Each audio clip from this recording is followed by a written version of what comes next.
You are watching Rahinijar TV with Ilama Sayyid Abdul Basit Bukhari. بعد از حمد و صلات لائق تعظیم و تکریم جمی حضرات، السلام علیکم ورحمۃ اللہ تعالی وبرکاتہ۔ مالک لم یزل کا ہم پر کروڑوں احسان ہے کہ اس نے ہمیں ایک مرتبہ پھر اپنے گھر میں بیٹھ کر اپنے حبیب مکرم صلی اللہ علیہ وآلہ وسلم کا ذکر کرنے کی توفیق عطا فرمائی ہے۔ دعا کریں آج کے عنوان کے حوالے سے جہاں پر میں جو کچھ بھی بیان کروں، رب ذوالجلال مجھے حق اور سچ بیان کرنے اور پھر ہم سب کو تمام باتوں پر عمل کرنے کی توفیق عطا فرمائے۔ میری گفتگو کا عنوان خلیفہ دوم، مرید رسول، مراد رسول، آقا کریم صلی اللہ علیہ وآلہ وسلم کے جلیل القدر صحابی حضرت امیر المومنین سیدنا عمر بن خطاب رضی اللہ تعالی عنہ کی ذات مبارکہ ہے۔ اور آپ حضرات یہ جانتے ہیں کہ ہم صحابہ کرام رضوان اللہ تعالیٰ عنہ اجمعین کا بھی ذکر الحمدللہ حق تو نہیں ادا کر سکتے، لیکن جو اللہ تعالیٰ نے جتنی توفیق دی ہے اتنا ہم صحابہ کرام کا بھی ذکر کرتے ہیں، اور ہم رسول اللہ صلی اللہ علیہ وآلہ وسلم کی اہل بیت کا ذکر بھی اسی طرح کرتے ہیں۔ اور یہی منہج ہے ایک مسلمان کا کہ وہ قرآنی آیات میں بیان کردہ احکامات کے مطابق ایسی ہستیوں کا ذکر کرے جن سے ہم کچھ سیکھ سکیں۔ اور یہی نظریہ اہل سنت بھی ہے کہ صحابہ کرام رضوان اللہ تعالی عنہم اجمعین کا ذکر بھی کیا جائے، رسول اللہ صلی اللہ علیہ وسلم کی اہل بیت کا ذکر بھی کیا جائے، اور اولیاء کرام کا بھی ذکر کیا جائے۔ جیسا حق بنتا ہے ویسا کیا جائے، تاکہ ہمارے لوگوں کو پتہ چلے کہ جن ہستیوں نے اسلام کی خاطر قربانیاں دی ہیں، یا اسلام کی بنیادوں میں جن لوگوں کا خون شامل ہے، وہ ہماری طرح کے مسلمان نہیں تھے، ہم اس رستے سے بھٹک چکے ہیں۔ بیان کرنے کا مقصد یہی ہونا چاہیے کہ مالک لم یزل برگزیدہ ہستیوں کے رستے پر چلنے والا ہمیں بنا دے۔ صحابہ کرام رضوان اللہ تعالی عنہم اجمعین میں ہر ایک کو اللہ رب ذوالجلال نے بڑی عظمتوں سے، شانوں سے نوازا ہے، لیکن ان جلیل القدر صحابہ کرام میں ایک ہستی، چونکہ عنوان ہے ان کا، ان کو اپنی ایک انفرادی حیثیت حاصل ہے۔ یعنی نبی پاک صلی اللہ علیہ وآلہ وسلم نے فرمایا میرے بعد کوئی نبی ہوتا تو وہ عمر ہوتا، میرے بعد کوئی نبی ہوتا تو عمر ہوتا۔ دو چیزیں اس حدیث پاک سے سامنے آ گئی کہ نبوت کا دروازہ تو بند ہو چکا ہے، نبی کوئی نہیں آ سکتا، حضور نے فرما دیا ہے۔ اور دوسری چیز یہ واضح ہو گئی کہ اللہ رب ذوالجلال نے جناب عمر پاک میں وہ خصوصیات رکھی ہوئی تھی کہ اگر نبوت کا دروازہ بند نہ ہوتا تو فرمان رسالت امام صلی اللہ علیہ وسلم موجود تھا، کہ وہ خصوصیت جو ایک نبی میں ہوتی ہیں وہ عمر میں پائی جاتی ہیں۔ دروازہ بند نہ ہوتا تو میرے بعد عمر بن خطاب کو نبوت عطا کر دی جاتی۔ یہ کسی محدث کی بیان کردہ حدیث نہیں ہے کسی مورخ کی بیان کردہ تاریخ نہیں ہے اور کسی مجتہد کا قول نہیں ہے، یہ ہے صرف اور صرف سید الانبیاء صلی اللہ علیہ وآلہ وسلم کا فرمان۔ اللہ تعالیٰ نے جناب حضرت فاروق اعظم کو ان ساری خصوصیات سے نوازا ہوا تھا۔ ایک اور امتیازی خصوصیت یہ تھی کہ اکثر و بیشتر قرآن کی آیت، بلکہ میں اہل بیت کے حوالے سے ہی بیان کرتا چلوں، کیونکہ لوگوں نے صحابہ کرام اور رسول اللہ صلی اللہ علیہ وسلم کی آل ان کو مقابلے میں آ کر کھڑا کیا ہوا ہے۔ یہ لوگ عقل سے بالکل پیدل ہو چکے ہیں جنہوں نے صحابہ کرام کو اور رسول اللہ صلی اللہ علیہ وسلم کی آل کو مقابلے میں لا کر کھڑا کیا ہے، حالانکہ یہ نہیں جانتے کہ در والوں کا بھی اپنا مقام ہے اور گھر والوں کا بھی اپنا مقام ہے، خون رسول کا اپنا مقام ہے اور چرنوں میں بیٹھنے والے صحابہ کا اپنا مقام ہے۔ میرے اور آپ کے پاس کوئی ایسا ترازو نہیں ہے اٹھا کر کبھی ہم حضرت ابو بکر پاک کو تولیں اور اٹھا کر کبھی ہم حضرت علی پاک کو تولیں۔ جہاں پر جناب حضرت ابو بکر پاک کی بات ہے ان کی شانیں بھی احادیث میں بے شمار ہیں، اور جہاں پر مولا کائنات کا ذکر ہے ان کی شانیں بھی بے شمار ہیں۔ حضرت فاروق اعظم رضی اللہ تعالیٰ عنہ کے حوالے سے روایت کر رہے ہیں حضرت علی پاک۔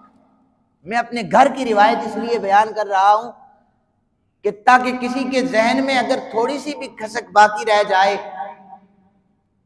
تو وہ مٹ جائے کہ روایت کرنے والا راوی کوئی اور نہیں ہے، اہل بیت اطہار کا ایک چشم اور ایک فرد جسے دنیا شیر خدا کے نام سے جانتی ہے، وہ علی المرتضیٰ کرم اللہ وجہ الکریم آپ فرما رہے ہیں، کوئی اور نہیں کہہ رہا، ہمارے بابا شیر خدا فرما رہے ہیں۔ وہ یہ فرما رہے ہیں، لوگوں عمر پاک کی اکثر آرا جو ہوتی تھی اللہ ان آرا پر قرآن حکیم کی آیات نازل فرما دیتا تھا، ان آرا پر قرآن نازل ہو جاتا تھا۔ اور پھر فرماتے ہیں حضرت عبداللہ بن عمر، یہ ان کے بیٹے ہیں، آپ فرماتے ہیں کہ جب صحابہ سے مشورہ ہوتا اپنی اپنی آراء صحابہ دے دیتے، میرے بابا جب مشورہ دیتے تھے نا سب سے مختلف ہوتا، وقتی خاموشی ہو جاتی، فوراً سے قرآن کی آیت میرے بابا کی موافقت میں نازل ہو جایا کرتی تھی۔ تو یہ امتیازی خصوصیت حضرت عمر بن خطاب رضی اللہ تعالی عنہ کو حاصل ہے۔ بخاری و مسلم کی روایت، نبی پاک صلی اللہ علیہ وآلہ وسلم سے عرض کی گئی کہ آقا، اب یہ پہلی آیت پڑھوں گا، آقا جی آپ کے دروازے پر ہر کوئی آ جاتا ہے اور آ کر سوال کرتا ہے، ازواج مطہرات گھر میں موجود ہوتی ہیں، تو کیا ہی اچھا ہو جائے کہ پردے کے بارے میں کوئی حکم نازل ہو جائے۔ یہ دل کی خواہش شیئر کر رہے ہیں لجپال نبی پاک صلی اللہ علیہ وآلہ وسلم سے، چونکہ پردے کے احکامات نازل نہیں ہوئے تھے۔ حضرت فاروق اعظم ابھی بارگاہ رسالت مآب سے پلٹے نہیں تھے، قرآن کی آیت نازل ہو گئی، وَإِذَا سَأَلْتُمُوهُنَّ مَتَاعًا فَاسْأَلُوهُنَّ مِنْ وَرَاءِ حِجَابٍ، لوگوں جب تم نبی کی بیویوں سے سوال کرو تو حجاب میں آ کر سوال کیا کرو۔ آپ سبحان اللہ کہہ سکتے ہیں، جب تم نبی کی بیویوں سے سوال کرو تو پردے میں آ کر سوال کیا کرو۔ پتہ یہ چلا کہ عمر کی منشا تھی کہ حضور کے گھر میں پردے کے بغیر داخل کوئی نہ ہو، اللہ نے فرمایا نبی کا یار عمر یہ چاہتا ہے، ہم اسے قرآن کا حصہ بنا رہے ہیں۔ دوسری آیت مقدسہ، حضرت فاروق اعظم ام الخبائث شراب کے حوالے سے پریشان رہا کرتے تھے۔ مالک شراب، ام الخبائث، ماں بہن کی تمیز جہاں پر باقی نہیں رہتی، کوئی ایسا حکم نازل ہو جائے کہ یہ شراب ہمیشہ کے لیے حرام ہو جائے۔ آیات پہلے موجود تھی، نشے کی حالت میں ہو تو تم نماز کے قریب نہ جاؤ، لیکن حرمت بیان نہیں کی گئی تھی۔ حضرت فاروق اعظم جب جب دعا فرماتے عرض کرتے مالک ام الخبائث ہے، یہ حرام ہو جائے۔ اللہ رب ذوالجلال نے قلب جناب محمد مصطفیٰ کریم صلی اللہ علیہ وآلہ وسلم پر آیت نازل فرما دی، یا ایھا الذین آمنوا انما الخمر والمیسر والانصاب والازلام رجس من عمل الشیطان۔ ایمان والو، یہ شراب، یہ جوا، یہ ہیرا پھیری، یہ قسمتوں کا حال، یہ شیطانی عمل ہے، ان سے دور ہو جاؤ۔ عمر نے دل میں چاہا، اللہ نے قرآن کی آیت بنا کر نازل فرما دی۔ یہ منشاء عمر تھی، قرآن حکیم نازل ہو گیا۔ تیسرے نمبر پر آیت سنیں، ابن حاتم نے اپنی تفسیر میں حضرت انس رضی اللہ تعالیٰ عنہ سے روایت کیا ہے، جب یہ آیت نازل ہوئی وَلَقَدْ خَلَقْنَا الْإِنسَانَ مِنْ سُلَالَةٍ مِنْ طِينٍ، ہم نے انسان کو چنی ہوئی مٹی سے بنایا، ہم نے انسان کو چنی ہوئی مٹی سے بنایا۔ آیت نازل ہو گئی، حضرت فاروق اعظم رضی اللہ تعالیٰ عنہ نے آیت پاک کو سنا، آپ کی زبان میں بے ساختہ جاری ہو گیا، فَتَبَارَكَ اللَّهُ أَحْسَنُ الْخَالِقِينَ۔ اللہ پاک ہے، خوبصورت تخلیق فرماتا ہے۔ یہ جملہ حضرت فاروق اعظم کا تھا۔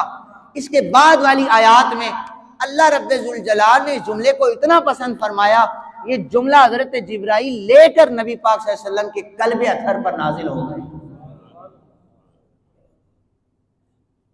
عمر کی زبان سے جاری کردہ یہ جملہ قرآن کا حصہ ہے، جو عمر کی شان کی عظمتوں کا قائل نہیں ہے، اس قرآن کے حصے کو بھی وہ نہیں مانتا ہوگا نا، جو حضرت عمر کو نہیں مانتا، قرآن کے اس حصے کو بھی نہ مانے، کیونکہ یہ تو حضرت فاروق اعظم کی زبان سے نکلا ہے، پھر وہ تو قرآن کو بھی نہیں مانے گا۔ تو لہٰذا ہمیں دیکھنا یہ ہوگا کہ صحابہ کرام رضوان اللہ تعالیٰ عنہم اجمعین کی ذوات جو ہے، ان کے بارے میں زبان کھولتے ہوئے ذرا سوچنا ہوگا۔ چوتھے نمبر پہ سنیے آیت مبارکہ، نبی پاک صلی اللہ علیہ وآلہ وسلم ایک جنازے میں شرکت کرنے جا رہے ہیں۔ حضرت فاروق اعظم کو پتہ چلا یہ کوئی منافق دنیا سے گیا ہے، نبی پاک صلی اللہ علیہ وسلم اس کے جنازے میں جا رہے ہیں۔ عرض کرنے لگے کملی والے آقا، آپ لجپال ہیں، لیکن میری عرضی یہ ہے، یہ بدبخت ساری زندگی آپ کی توہین کرتا رہا ہے، اس کا جنازہ نہ پڑھیں۔ مختار کل تھے، لجپال تھے، رحمت للعالمین تھے۔ آپ نے فرمایا عمر، مجھے اختیار دیا گیا ہے کہ ان کا جنازہ پڑھوں یا نہ پڑھوں، تو لجپالی کر رہے تھے، آپ تشریف لے گئے۔ صرف حضرت عمر پاک نے عرض کی تھی، نبی پاک صلی اللہ علیہ وسلم جنازے سے واپس پلٹے، حضرت جبرائیل ہاتھ باندھ کے کھڑے تھے، آقا آیت نازل ہوئی ہے، وَلَا تُصَلِّ عَلَىٰ أَحَدٍ مِّنْهُمْ مَاتَ أَبَدًا وَلَا تَقُمْ عَلَىٰ قَبْرِهِ۔ اے میرے سونے محبوب، کبھی بھی کسی منافق کی جنازہ نہ پڑھنا، نہ ہی اس کی قبر پہ کھڑے ہونا۔ حضرت فاروق اعظم نے دل میں چاہا، پھر زبان پہ لایا اور عرض کرنے لگے حضور آپ نہ جائیں، توہین کیا کرتا تھا، منافق ہے۔ تو کملی والے آقا کریم صلی اللہ علیہ وآلہ وسلم جنازے سے جو ہی پلٹے تو یہ قرآن کی آیت منشاء فاروق اعظم پر رب ذوالجلال نے اس کا نزول فرما دیا تھا۔ یہ ہے شان فاروق اعظم رضی اللہ تعالیٰ عنہ۔ جو اس شان کو تسلیم نہیں کرتا وہ قرآن پاک پر انگلی اٹھا سکتا ہے، اور ہے کسی میں جرت جو اس کلام پر انگلی اٹھائے؟ تو پتہ یہ چلا کہ صحابہ کرام پر انگلیاں اٹھانے والے اس دور میں بھی تھے، اس دور میں بھی ہیں، تو سنبھل کر ذرا بات کرنا، کہیں تمہاری اٹھائی ہوئی انگلی صحابہ کرام سے نسبتوں کو جوڑتی ہوئی کہیں پر کلام الہی کی طرف نہ اٹھ جائے۔ تو اللہ تعالیٰ سے دعا کیا کریں، اللہ تعالیٰ ہم سب کو صحابہ کرام سے محبت کرنے کی توفیق عطا فرمائے۔ پانچ پاک کے نام سے 5ویں نمبر والی آیت پاک ذرا سن لیجئے۔ واقعہ افق ہو گیا، واقعہ افق نام نیا ہوگا لیکن بیان میں پہلے کر چکا ہوں۔ سیدہ عائشہ پاک کا ہار گم ہو گیا تھا، اس کو واقعہ افق کہا جاتا ہے۔ صحابہ کرام تلاش کرتے رہے، ہار نہیں ملا۔ تیمم کی آیات کا نزول ہونا تھا، ورنہ میرے آقا یہ جانتے تھے کہ ہار کہاں پر موجود ہے، میرے آقا یہ جانتے تھے ہار کہاں پہ موجود ہے، لیکن نزول تیمم کی آیات کا ہو رہا تھا۔ آقا کریم صلی اللہ علیہ وسلم خاموش تھے کہ نماز کا وقت آ جائے، دیر ہو جائے، تلاش کرنے پر پانی نہ ملے، تیمم کے احکامات کا نزول ہو جائے۔ ہار گم ہوا سیدہ عائشہ کا، نزول ہو رہا ہے قرآن پاک کی آیات کا۔ پتہ یہ چلا نبی کی ازواج اتنی پاکیزہ ہیں، اللہ تعالیٰ ان کی وجہ سے بھی قرآن کی آیات کو نازل فرما رہا ہے۔ اور دو چیزیں یہاں پر نازل ہو گئی، ایک تو واقعہ افق پر تیمم کی آیات کا نزول، ایک، 3 چیزیں نازل ہوئی۔ دوسرا سورہ نور کی 10 آیات حضرت سیدہ عائشہ صدیقہ رضی اللہ تعالی عنہا کی برات پر، اور تیسری حضرت فاروق اعظم نے ایک جملہ کہا تھا، اللہ نے اسے بھی قرآن کا حصہ بنایا تھا، میں آپ کے سامنے وہ بھی پڑھتا ہوں۔ صحابہ کرام میں سے کچھ نے، جنہوں نے ابھی نیا نیا اسلام قبول کیا تھا، آ کر تہمتیں لگائی، عائشہ ایسی ہے، عائشہ ایسی ہے، عائشہ ایسی ہے۔ نبی پاک صلی اللہ علیہ وسلم پریشان تھے، حرم پاک میں رہنے والی ازواج مطہرات پر کوئی انگلی اٹھائے، اس دور کے کسی بندے پر بھی کوئی اس کی بیوی کا الزام لگا دے، تہمت لگا دے، وہ برداشت نہیں کر سکتا، وہ برداشت نہیں کر سکتا۔ نبی پاک صلی اللہ علیہ وآلہ وسلم کی حرم میں رہنے والی ام المومنین ہماری ماؤں پر کوئی تہمت لگائے، سید الانبیاء پر کیا گزر رہی ہوگی؟ آپ خاموش ہوئے، جید صحابہ کرام کو بلایا، میرے صحابہ کیا مشورہ دے رہے ہو؟ یہ میری ازواج میری زوجہ پر تہمت لگا رہے ہیں۔